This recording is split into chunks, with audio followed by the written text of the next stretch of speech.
am Kerri Qunell. I am currently the Chief Marketing Officer at Trinity Episcopal School in Austin and also an adjunct professor of management at St. Edward's University.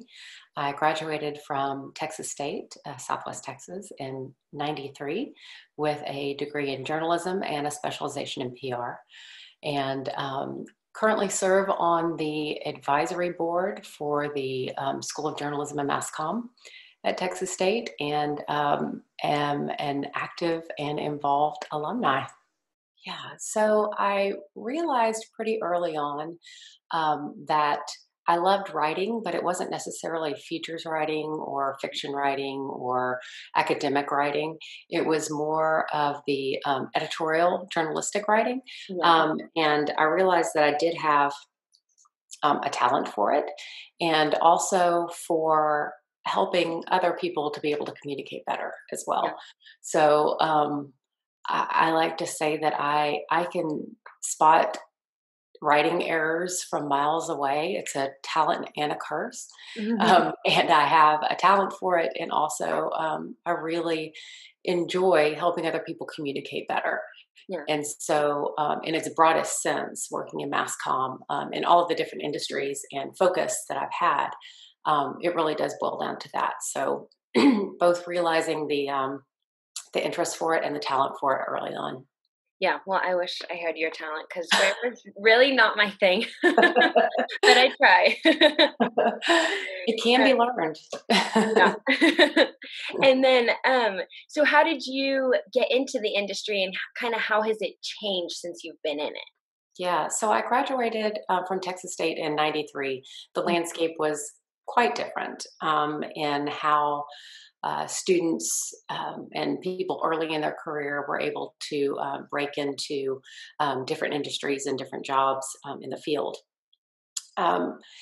When I first graduated, I felt very confident because when I was on campus, I was really involved. I was in a lot of different organizations. I was president of SPJ, Society of Professional Journalists. I was vice president of PRSSA. I was in Student Foundation. I had had 5 internships by the time I graduated, so I felt really confident in my ability to find something. It did take me about a year and a half to get a full-time job. So what I did in the meantime was really open to doing freelance jobs.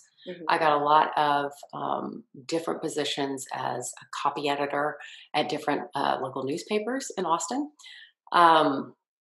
And really was very focused. And I would say that some of my advice for students starting out is, yes, stay focused and stay ambitious about what it is that you want to do in this field, but also remain more open and flexible. Yeah. Because just because you start out working in a particular industry or field doesn't mean that that has to be your ultimate career. So I was a little more determined and focused, and I think that's why it took me a bit longer to find something. My first role was as an executive assistant. And so what I did, it was at the Austin Chamber of Commerce.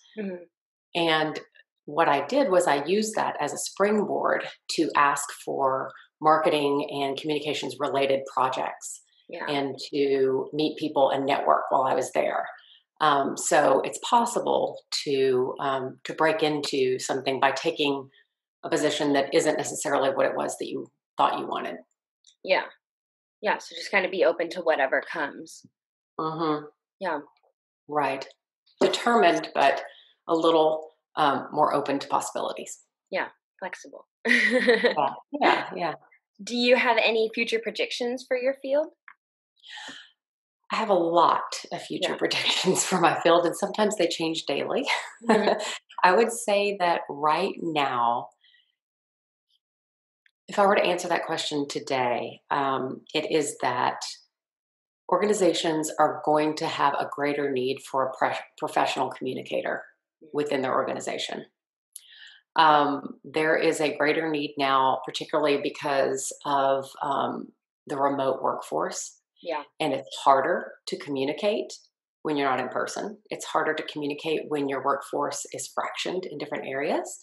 And also when, quite frankly, a lot of what I'm doing right now is crisis communications. Hmm. I work at a school, and so things are changing every day. And the voice of the organization really does need to be in the hands of a communications professional and a team.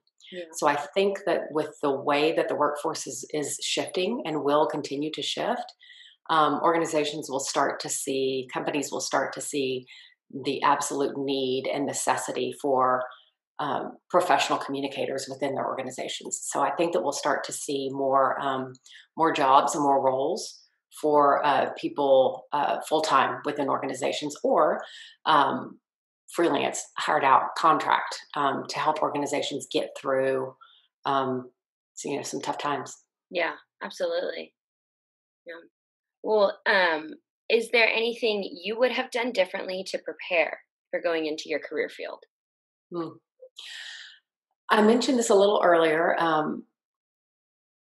in being flexible. Yeah. I was determined that I was going to live in Austin. And, I grew up outside of Austin, right outside of Austin, then went to school in San Marcos, and I was determined that I was going to get a job in Austin. I think that if I would have, or I'm pretty sure that if I would have been more open to moving, more open to being in different areas, that I might have discovered some other industry or some other company or some other Yeah. opportunity that could have provided something really good for me. So I'd say that that's probably the number one, is that, again, I was really focused, really determined, and a bit rigid. So I think I'd be less of those things. Yeah, I have so many, me included, of my friends who are like, yeah, we're going to go to Austin or we're going to go to Dallas. And it's true. I definitely think that we all need to be more open to whatever comes our way, Right, especially right, during basically like the recession right now. Like, I'm going to be right. happy wherever. That's such good advice to hear. Yeah, yeah. And then, what types of challenges did you come across that you weren't expecting? Hmm. What types of challenges that I wasn't expecting? Well, I think that I did not necessarily understand what motivated me yet. Mhm. Um, I assumed that the motivation was going to be about the job itself, the work itself, the pay and the benefits, the location, when really what motivated me and outweighed that was more the culture and the opportunities. Yeah. And so I think I was surprised by having to make some tough decisions about leaving particular jobs where the money and the benefits were really good, Mhm. but it just didn't fit well with either my values or the culture that I was looking for. I was surprised that I was willing to make some of those tough decisions. I took some really big pay cuts in the middle of my career, right around late 20s, early 30s, because I was working at a big tech company, making great money and great benefits, and it just wasn't the right fit for me. And so I decided that I was going to really think about what motivated me and what I'm driven by, and focus in that direction. And even if it meant taking a pay cut or leaving a job. Yeah. So that was surprising for me, and it's really been something that, as I mentor younger professionals now, that I really encourage them to think about what motivates them, and use that as their driver. Yeah. Yeah, I've never actually thought about that. Now that you're saying it, I'm like, well, what motivates me? I don't know. And you might not know yet. Yeah. Coming right out of college, you might not know. Yeah. So taking different jobs at different types of companies, different organizations, that's how you really find out. Yeah. Yeah. Well, thank you. Mhm. So what is your biggest accomplishment so far? My education. Yeah. Um, yes, I'm a first generation college graduate, first generation college student, um, uh, and also have my master's degree. So it's being able to say that I did that on my own, and was really driven by being a lifelong learner, and now even teaching at a university. I'd say that's by far my biggest accomplishment is my education. Yeah. And I know you touched a little bit on your after college transition, but Mhm. can you tell me a little bit more about what that looked like exactly? I know you said it took a while, but Yeah. So right before graduation, I graduated in August of '93, and right before graduation, I landed an internship in Austin for an event company I was doing PR and communications for an event company that did trade shows.